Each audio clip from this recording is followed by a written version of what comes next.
may meta ata na nag-spam ako ng Hylos RG. Solo Kasi lang ako. malakas talaga yung Hylos. Kaya mong bumuhat ng naka-Hylos ka lang. Pero in terms of like tapatan, walang tapatang magaganap dyan. Magkakat lang ng lanes yung dalawang yan, Yes. no? Yung Uranus tsaka yung Hylos. Tapos kita-kits tayo mamaya, mga 5 minutes. Parang Esmeura. Walang katapusang bakbakan. Wag mo na panoorin yan. Kahit sa minimap, walang mangyayari dyan kung walang dadalaw, di ba? Kaya hindi kami nag-react kahit naglalag eh. Kasi wala eh. Wala din talagang alam mo yung walang mangyayari talaga. I think that's the point. Mm-hmm. The point is wala dapat mangyari kasi you need sailing of the Brody. So I think na expected na talagang para sa mamaya pa talaga yung laban na to for all across the board. And pag lumamang din siya, pag nangyari din yun, I think Kyrie will also just thank you kasi yung Hirara na early game, kailangan din niya ng konting itemization bago lumaban. Yun nga eh. Pero sa early game kasi pwedeng mama itong Hylos plus Beleric. So ang hirap tawirin nun if you're a Hirara. Kaya ang nakikita ko talaga Kelra would be the savior of Onyx. X-Factor na naman, no? Siya talaga kasi kaya niyang pitik-pitikin yung Beleric and Hylos from afar hanggang sa mga lahati buhay. That's the moment na papalagang Onyx. And kung kailan sila papalag, we'll have to find out. Kasi yung mid-trio din nila, hindi din gaanong nagmamadali. Hindi din sila masyadong nagmamadali. They just want zone. They want early access to the turtle. At least in this game, no? Yes. Si Kyrie nakapagpa-level, hindi na invade. Hindi siya nabigyan. Yun yung maganda doon para sa Onyx. Good sign to para sa Onyx. Tapos kita mo, wala pang mga kills na nagaganap, lamang sila sa gold. Ibig sabihin, maganda yung ginagawa nilang ikot. And lamang sa level 4, itong si Sans, na behind si Rosa, nakamiss siya ng mga minion waves. Kelra will be forced to use the flicker para lang makatakas doon. Pero ang kapalit nun, flicker, kapalit nun ay turtle. So lamang pa rin ang Onyx. May actually lamang pa rin yung Onyx doon. Si Boy kailangan sumama para mag-revitalize at para ihatid etong si Kelra, just make sure that he can still get that wave kasi importante talaga yung wave. Yung wave yung pinaglalabanan natin dito. Kaya nga napa-flicker na lang si Kelra na maaga para lang mabuhay siya, para makuha pa rin yung cart, yung golden cart dun sa taas. Kung namatay si Kelra doon, masasabi natin na halos pantay kasi that's a gold laner kapalit ng turtle. Pero dahil nga nakataka siya, all goods lang para sa Onyx yon. They're still leading, still definitely in control of this game. Parang hindi ganun hindi pa natin nararamdaman yung dalawang XP laner sa mga team fights. Alam naman natin medyo mabagal yung dalawang yan, diba? Pero si Lunar, curious to see kung paano siya magpa-perform sa team fight na limahan. Siya yung pinaka-problema dito, honestly, kasi yung weakness ng Hylos is mabagal yung mobility talaga niya. Lakad talaga eh. Honestly, pwede siyang unleash slow, unleash stun dito. And hindi siya masyadong makapalag. Pero right now, palagan lang doon sa taas. Kailan makipag 1v1 dito kay Sigibom. And Sigibom nabigyan. That's first blood going over the Onyx. Doon ka nagkakamali, Sigibom. Kabisado dyan ni Kelra. Harit ay hero niya rin. So alam niya yung limitation nung skill even with the Zaman Force. And sabi yung ginawa ni Kelra, no? Parang simple lang yung OG Harit kasi din yan, boy. Yan eh. Sa mga first heroes din yan. Hindi pa nga meta sa gold lane yan. Dati napapagana niya na eh. Silang dalawa ni Nickel. Nickel 1. Di ba? MMR na yan. MMR na yung mga yan. Babawi. Susubok bumawi dito si Sigibom. Kaya niya ba? Pero may order for memory. Babawi si Sigibom. With a solo kill. Pero tuloy pa rin naman ang labanan dito sa ibang ibaba. May revitalize din itong si Kidboy. Pago. Makakasurvive. That is gonna be Pago going down. 1-for-1 trade ng naganap. Pero may nakabang. Genji plus Lunar.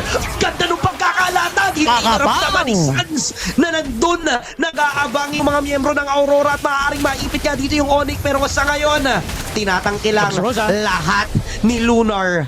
Nagsisilbing ilaw para sa Aurora at bigyan niya lang ng info ang kanyang mga teammates. So far, so good para sa both teams pero leading pa rin ang Onyx. Not bad, man. Nabawi nila na maganda yung ginawang onslaught doon ng Onyx. Even si Gubom hindi nagpa-aura kay Keller. Sabi niya, ano yan? First blood? O sige, ito. Laban ulit tayo. And again, kahit na tansyado mo naman yun, pag talagang medyo Nabigla din masama ang posisyonan natin doon, Yup. talagang mabibigyan. Pero right now, Onyx pa rin ang in the lead dito. Control nila ang pagong. Magandang red carpet para rito. Kay Lunar, will it be enough to slow him down? Si Lutfi, sinalo lahat ng skills dito. Aurora, baka wala na silang bala. That could be a problem here. And I think dahil doon, aatras na sila. Dahil bawas na nga itong si Tienzi, bigay na tong pagong na to. Ang ganda nung pag-hold ng Onyx dito sa objective. Tas nireset nila para hindi tuluyan magkaroon ng 50-50 doon sa retrihan. Ang ganda lang nung ginawa ng Onyx na reaksyon doon sa pagkakalatag ng Glorious Pathway. Kasi binurn lang nila inayaan lang nila mag-expire.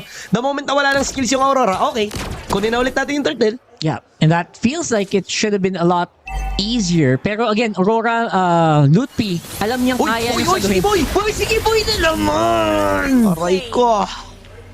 Nadali na naman si Giboy. Hindi niya naramdaman na nandun pala yung presensya ni Sige Boom. Ay. Iniwan ni Sige Boom yung lane niya sa taas para lang tumulong doon sa pag-takedown kay Kiboy.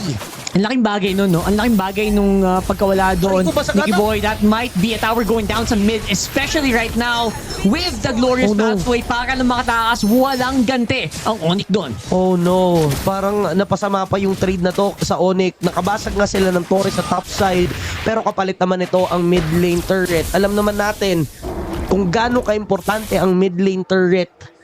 Pag nabasag kasi yan, it opens up new opportunities for your enemy para mag-invade doon sa jungle camp nyo. Tsaka kanina medyo field trip lang si Aha. Kyrie. Ngayon, kailangan niya maging aware kasi mamaya may nakalusot na pala sa Yun jungle nga. niya. Kaya medyo mahirap ngayon ang sitwasyon nila, pero ang ganda rin naman ang pwestuhan nila sa may bandang ibaba. They are planning to destroy this turret on the bottom lane. Pagu, mukhang maghihirapan siya. May Glorious Pathway, hindi na umabot dito yung revitalize para siya ay iligtas. Makakabasag sila ng Torre, may talo ng Avatar of the Guardian. Walang tatamaan, pero ngayon si Lutfi ay tumatangkilang sa may bandang likuran. Maaari silang maipit dito ng tuluyan na nakapwesto ang Onyx para habulin ang members ng Aurora Gaming, and that is gonna be a double kill para kay Kyrie. Walang magawa si Tienzi kundi panoorin ang kanyang mga teammates na isa-isang tumutumba. Malakas na yung Aurora pagpitasan, pero pag 5v5 na babadan, hindi mo kayang i-out-sustain ang isang Uranus. Bro, lalo pag nagamit mo yung revitalize mo, talagang medyo mahirap yan sa makipagsabayan. Bumabalik talaga yung buhay, and after that, nung Onyx na ang nakapag-opensa naman, paano mo? Kita mo naman, kahit anong buhos yun ng skills, bumabalik at bumabalik talaga yung buhay. Very beautiful execution coming in from Onyx. The moment na alam nilang papalag ang Aurora Gaming, nagamit nila yung mga flicker nila para maka-atras. That's gonna be Kelra.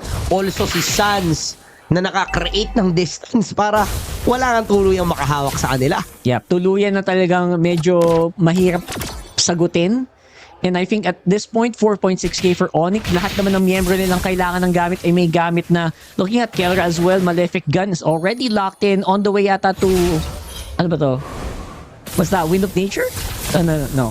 Basta, he just needs a few more offensive lang. items. Tapos siguro Malefic Gun's already there.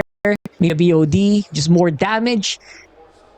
I think makakapagwala na si Kelra dito after like 2 to 3 minutes. Sa totoo lang, nasa posisyon ngayon si Kelra na maganda eh. Leading yung team niya, may distansya siya kasi napoprotektahan siya dito ni Kiboy. Ang nagiging problema ng Aurora sa ngayon is parang hindi enough yung sustain nila. Alam mo yon, parang natutunaw sila ng paunti-unti eh. Hindi masama Napipitik-pitikan sila eh. Oo. Hindi instant yung mga Kasi nangyayari. baliktad, dapat sila yung nampipitik. Sila Yes. dapat yung namimitas. Mismo, ganun dapat ang playstyle nila dito. Pero parang hindi ganun hindi naging effective gaano itong si Tienzi sa kanyang pakito. Hindi niya malabas yung firepower nitong hero na to. Unlike kanina pag si Giboom ang may gamit nito, 'di ba? Parang nakakaikot siya sa mapa, nakakapanlikod siya eh.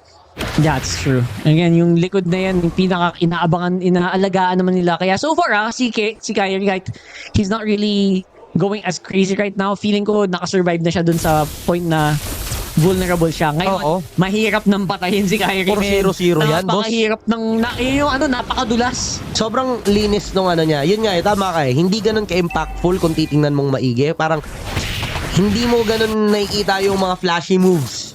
Pero sa stats niya, 4-0-0, pag kailangan siya ng team niya, nandyan siya to assassinate the enemies na kung saan kanina hindi natin nakikita ang nangyayari from the past games. Pero sa ngayon, pag Hirara talaga ang hawak ni Kyrie, talagang nakakatakot siya. Yung panalo nila kanina, nakahirara din siya di ba? Yeah. As long as you can get it to a good point kasi like pag umabot ka sa punto na hindi ka na ma-burst ng isang combo, mabuhay ka na makakatakas ka na talaga.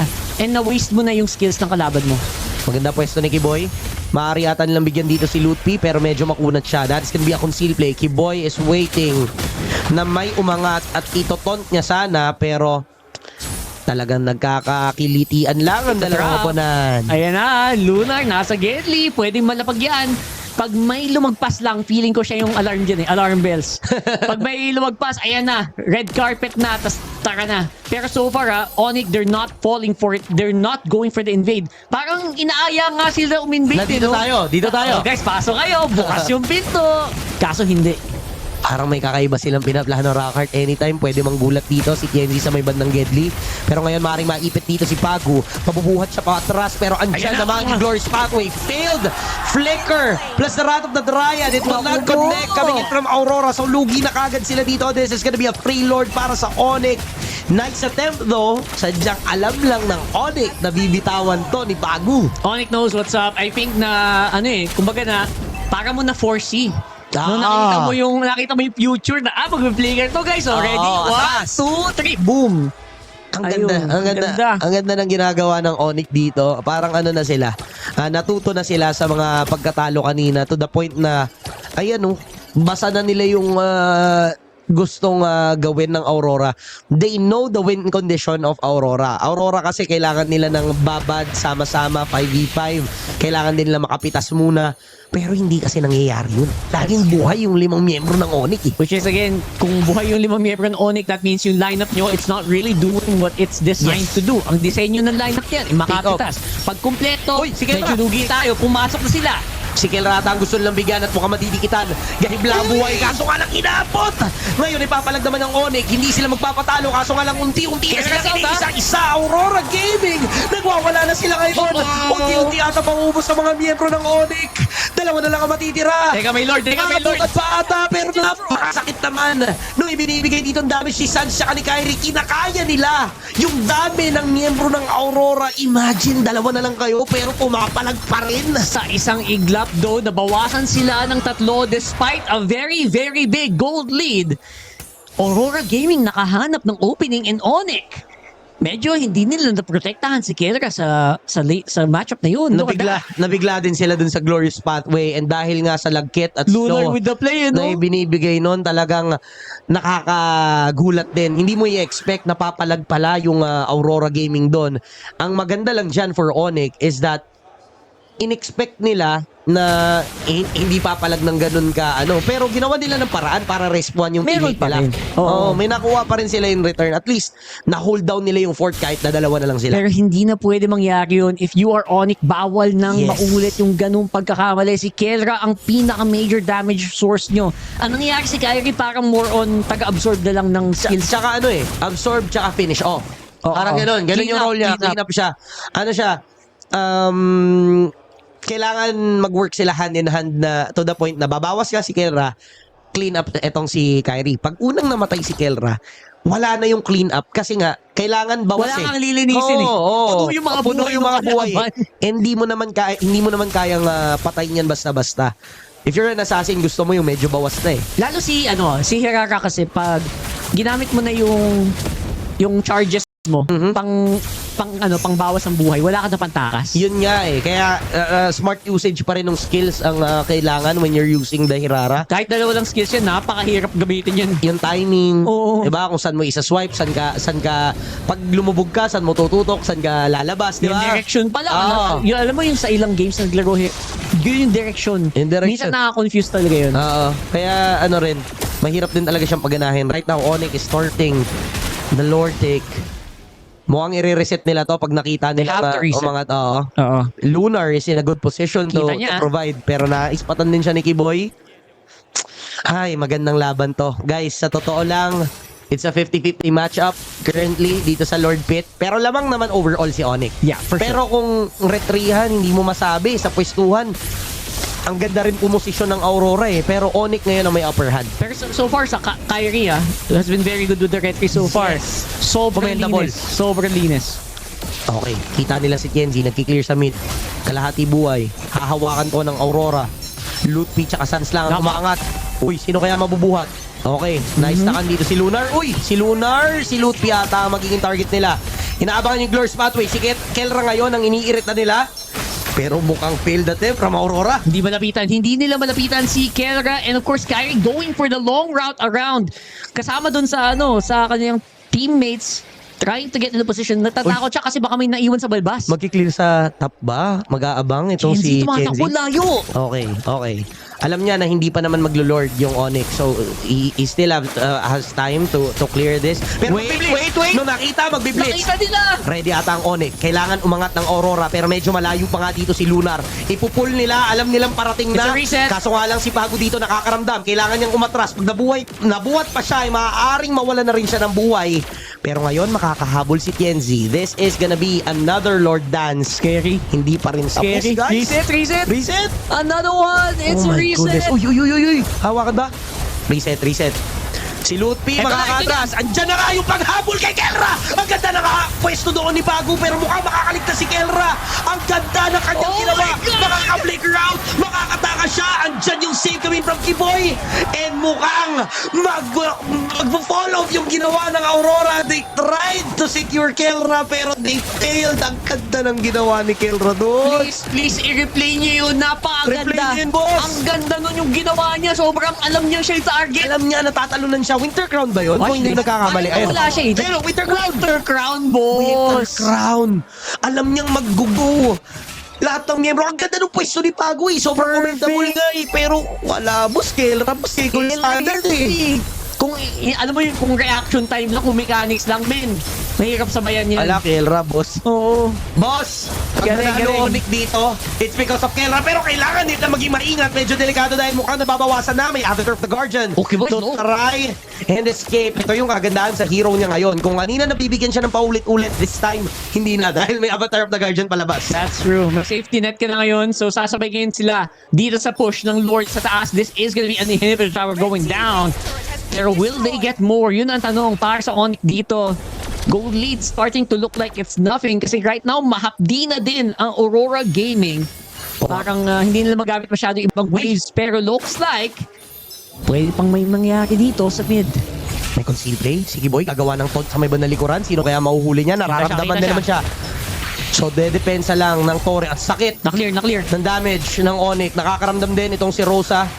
Wala naman silang tina-target as of now. Aurora Gaming playing safe. Sa reset. Rockheart. Ano bang nangyayari dito? Matindi kasi yung ginagawa din dito na pagmamind games ng Onyx kasi they're trying to bait out some more mistakes. Nakabait out na sila isa pero they're trying to get more. And so far, Aurora, they're not falling for the trap. Hindi pa sila masyadong kumakagat sa mga ginagawa ng Onyx. Sabi ng Aurora, you know what? Hindi natin kailangan pumalag, guys. I-clear lang yung minions. We don't need to go for kills. And habang tumatagal kasi, lalong nakaka-catch up din yung Aurora Gaming. We're on our 18-minute mark. So pwede na rin talagang maging threat yung mga stuns, yung sustain na ganyan. Pero si Pago nakakaramdam. Ang ganda nung ginawa dito na pagton. Kaso nga lang, makunat talaga si Pago. Kinakaya niya yung ganong klase ng damage. Mukhang yung next na teamfight na limahan talaga, Rockhard is gonna be the next spawn of the Lord. For sure. Especially 1 minute off. At this point, kaya magtago ka na lang muna ulit. Oo. Yung Winter Crown niya, yung Winter Crown niya Winter sobrang Crown, bro. sobrang ideal nun. Stonks yun, stonks. Sobrang lupit. Sobrang stonks. Alam niya na huhulihin siya eh. So parang Pattern kasi siya eh. Pattern na siya na Aurora, they're always going for kill. Mag-glorious pathway, Kaya flicker nagulat ako in. doon sa itemization kanina. Mapansin mo, nagulat ako sa weird no itemization. Mag-Winter Crown pala, no? Winter Nang Crown bigla, pala. no? Nang bigla si Kelra, parang nag-ipon siya ng gold para mambigla ng gano'n. Of course, Aurora Gaming wasn't expecting a Winter Crown kasi if yes, nag-expect siya. Ayun si Kelra! Nice man! Ano man? Flicker, gagamitin. Wow! Burned. Oh, even the Avatar of the Guardian is burned at magkakaroon ng Lord. Pero nagamit na ng Aurora yung conceal nila. Also, the Glorious Pathway. Also the Glorious Pathway. Pero Nako. I think it will be back pero sayawan na naman to sa Palitan, boss. Para sa mga nanonood dyan, kung nasan man po kayo ngayon, itigil nyo muna yung inyong ginagawa. Manood muna Panoorin kayo, nyo guys. kung gaano kalupit. Napakalala ng Eto, mga labanan. dito. Sa mga naguhugas ng pinggan, bitawan nyo muna, manood kayo. Hindi pwedeng nakikinig lang kayo sa Hindi amin. po, hindi napakaganda nangyayari. Sobrang high level. Probably highest level mechanics Yes. we've seen in EWC so far. Looking like kung sino ang unang madulas, katapusan na talaga. Look at this. May pinaplano yung Onyx. Nandun sila sa purple buff. Mag-i-intercept sila. The moment na may magpakita dyan kahit isa, pwede nilang bigyan. Is this gonna be Sige Boom? Natatargetin nila. Medyo delikado at risky yung ginagawa ng Delicate Onyx yan, dito. boss. Nakaangat din yung minion sa may bandang ibaba. Now's the perfect time to blitz the Lord. Wala At si mukhang ang gagawin nila Kyrie, ah. ay talagang hahabulin kung sinong pwedeng habulin. Pero mukhang aabot si Kyrie. Mabot, Is that mabot, gonna be a mabot. Lord Blitz? Hero versus hero lang. Si Lunar Lunar! ata ang bibigyan. Kaya niya bang i-take yung damage? Avatar of the Guardian, sino tatamaan? Wala dahil makakatras si Sige Boom. Andiyan yung mga Chrono Dashes. Napakasakit na rin talaga ng Aurora Gaming. Sino kaya unang tutumba? That's gonna be Tagu going down. Pero dandun din naman yung pag-pick off nila kay Kiboy. Tuloy pa rin ang labanan. Lunar medyo low. Immortality Pop onto Tienzi. Aray! Mabibigyan ba si Tenzi? Si Tienzi ay tutumba. Ngayon, dalawa na lang ang matitira in the Onyx. Indonesia might end this right here and right now. They have 4 members left. Maglo-lord sila para sure ball. Depensa malala ang Aurora. Baka hindi nyo napansin guys, 22 minutes na tayo halos. That means yung mga death timers nila mahigit 1 minuto na. So I'm not sure if they're gonna be able to do this, pero ang ganda talaga sayawan ginawa nila doon. Naubos yung Chrono Dash ni Sige Boom hanggang dulo, and napabayaan na din. Even Yenzi going down is a very crucial error now. It's Sige Boom trying to stay alive, trying to keep it together. 1v4 sa ilalim ng Torre. Oh my goodness, sobrang sakit! Dahil 4 nga yung miyembro na nakaharap sa kanya, and Onyx will force game 5! No way! This is one of the most insane series in MSC so far. We are down to our game number 5. BO1. Winner takes the semi-final slot. Probably the best series for the whole tournament, Rakard. Legit. I don't know, parang yung semis, kailangan nilang tapatan yung ganito klaseng kadikit na labanan. Both of these teams are deserving. Pero dahil nakatadhana na sila ang magtapat, isa lang ang maaaring mag-advance. Sobrang ganda ng ating napapanood ngayon. Wala game, wala grand final sa suntukan yung nangyayari dito, men. Iba, boss. Grabe, sobrang, alam mo yun, habang nagkakas tayo, nabibilib ako sa mga galawan nila. Sobrang lupit. Grabe yung BPM ko. Mataas BPM mo, ha? Wala lang. Yung, the watch don't lie, bro. The watch don't lie. Kenra was so instrumental sa buong series na to. Yes. Sa totoo lang. Especially here in game number 4, I think we can definitely tell na Kailan na naman? nung nagkamali na naman si Tropang Kenra dito, malawang katapusan na ng Onyx, pero kita mo naman, keeping him alive makes sure na kaya niyang i-punish yung ginagawa sa Yes. kanila ng Aurora Gaming. Everyone stepped up from the side of Onyx. Dito makikita natin, nabigyan si Kelra. Pagkatapos nito, okay, hindi na kayo makakaulit. Nag-pick up ng Winter Crown, laging pumupwesto sa may bandang likuran, and the moment na makita nila maglatag ng Glorious Pathway itong si Lunar papunta sa kanya, agad na nagsasama-sama. This is beautiful! the best play sa buong serye para sa akin. Kasi tapos na yun. kung nahuli siya doon, Lord, oo, tapos na yun. Tapos na yun. Ubos sila doon, legit lang. Grabe. And dito, kitang-kita mo naman, boss, oh, wala. Sayawan Sinipitik-pitik talaga. lang sila ni Kelra, walang nakakahawak kay Kelra. Ito, yung part na to, literal na battle of attrition to. Kasi nag-uubos na kayo ng cooldown, nag-uubos na kayo ng revitalize, nag-uubos na kayo ng mga passive ni Hylos para mag-regen. And once naubos yon, dun na lumamang yung Onyx. Dun na isa-isa na napitas yung mga tropa. Hindi pwedeng lumaban yung side ng Aurora Gaming pagbuhay si Kelra sa likuran kasi sobrang sakit na nung dinidil niyang damage. Kudos sa ginawa dito ni na